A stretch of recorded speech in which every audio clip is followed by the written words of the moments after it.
আমাৰ বিদ্যালয়ৰ ছাত্ৰ আছিল। আটাইতকৈ আমাৰ কাৰণে গৌৰৱৰ কথা আজি তেওঁৰ যোৱাকালি যি তেওঁৰ দেহাৱসান ঘটিল, সেই দেহাৱসানত সঁচাকৈ আমি মৰ্মাহত হৈছোঁ।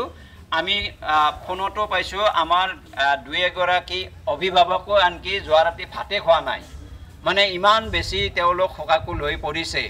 আমাৰ ছাত্ৰ ছাত্ৰীৰ মাজতো জুবিন গাৰ্গৰ গান সকলোৰে প্ৰিয়। নগাঁৱৰ পৰা লামডিঙলৈকে গাড়ীত গৈ থাকোঁতে কৈছিল, লিখিছিল, এই কবিতাটো মই পাঠ কৰিছোঁ, কিবা ভুল ভ্ৰান্তি মোক ক্ষমা কৰিব। মোৰ প্ৰতিবাদী হত্যাৰ পৰিভীত হতে বুজি নাপাবি, মই নদীৰ পৰা সাগৰলৈ যাব পাৰোঁ, সাগৰৰ পৰা নদীলৈ ঘূৰিও আহিব পাৰোঁ। মাথো মোৰ ৰং সলনি হ'ব, পানীৰ সোৱাদ সলনি হ'ব। অনুভৱ বুলি ক'বলৈ গ'লে ব্যক্তিৰ ক্ষেত্ৰত অনুভৱ পৰিস্ফুট হয়, কিন্তু তেওঁ এক সত্তা আমাৰ বাবে। জুবিন গাৰ্গ অসমৰ জাতীয় জীৱন, ভাৰতবৰ্ষৰ বাবে আমাৰ বাবে এক গৌৰৱ। এইখন বিদ্যালয়ত আমি তেওঁৰ অনুজ হিচাপে পঢ়িবলৈ পাই যিমান আজি গৌৰৱান্বিত। আমি য'তেই নহওক কৈ ফুৰিছিলোঁ যে জুবিন গাৰ্গ পঢ়া বিদ্যালয়খনত মই পঢ়িব পাইছোঁ, সেয়া মোৰ বাবে গৌৰৱ। কিন্তু আগৰ দিনত যিমান আমি গৌৰৱ কৰিলোঁ, কিন্তু আজি আমাৰ সমান হয়তো দুখী আৰু কোনো নাই। জুবিন গাৰ্গৰ অনুৰাগী অসমত যথেষ্ট, প্ৰতিজন অসমীয়াই তেওঁৰ অনুৰাগী যদিও সকলোৰে দুখ লাগিছে, কিন্তু আমাৰ হয়তো তাতকৈ বেছি দুখ লাগিছে, কাৰণ দাদা এইখন বিদ্যালয়ত পঢ়ি গৈছে। তেওঁ পঢ়ি যোৱা বিদ্যালয়খনত আমি পঢ়িব পাইছোঁ, বা তেওঁ আমাৰ বিদ্যালয়খনক প্ৰতিটো প্ৰায়ভাগ অনুষ্ঠানতে তেওঁ বিদ্যালয়খনৰ নাম লয় যে তামোলপুৰ উচ্চতৰ মাধ্যমিক বিদ্যালয়ত মই পঢ়িছোঁ। জোনমণি ৰুণজুনতে হওক বা বিভিন্ন ধৰণৰ গানৰ জৰিয়তে তেওঁ তামোলপুৰক মনত ৰাখিছে। আৰু দাদাৰ বিষয়েনো কি ক'ম, তেওঁৰ বিষয়ে ক'বলৈ গ'লে এখন বৃহৎ মহাভাৰত। জুবিন দা সম্পৰ্কে ব্যক্তি হিচাপে যদি ক'বলৈ যাওঁ, জুবিন দা যি তেওঁৰ মন, দুখীয়াৰ প্ৰতি তেওঁৰ যি মন, সেয়া হয়তো অসমত আজিলৈকে তেনেকুৱা ধৰণৰ কোনো জন্ম হোৱা নাই। আৰু ভৱিষ্যতে জুবিনদাৰ দৰে মানুহ পাম নে নাপাম, সেয়া আমাৰ বাবে প্ৰশ্নবোধক।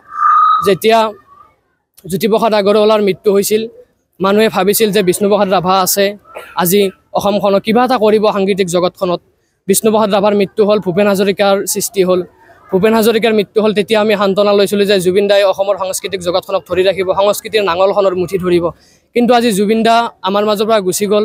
হয়তো আজি আমাৰ ক'বলৈ আমাৰ উত্তৰ নাই যে জুবিন দা গুচি গ'ল, তেওঁৰ হৈ আমি আজি নাঙলৰ মুঠি কোনে ধৰিব সাংস্কৃতিক জগতৰ। অসমৰ সাংস্কৃতিক জগতখন যথেষ্টখিনি তেওঁ আধৰুৱা হৈ ৰ'ল, যদিও উপায় নাই, নিয়তি নিষ্ঠুৰ বিধান। দাদা য'তে আছে কুশলে থাকক।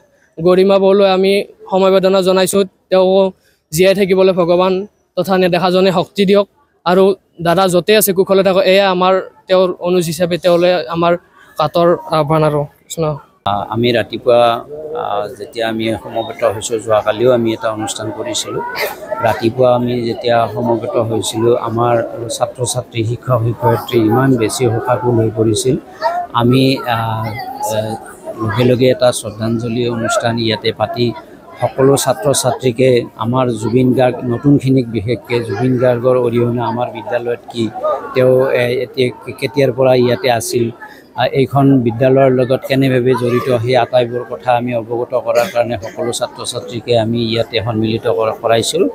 আৰু আমি জুবিন গাৰ্গৰ আমাৰ যি বিদ্যালয়লৈ অৰিহণা, অসমলৈ অৰিহণা, সংগীত জগতলৈ অৰিহণা, তাৰ প্ৰতি শ্ৰদ্ধা জনাই আজি আমি এটা শ্ৰদ্ধাঞ্জলি অনুষ্ঠান ইয়াতে অনুষ্ঠিত কৰিছোঁ অনুষ্টুপীয়াকৈ।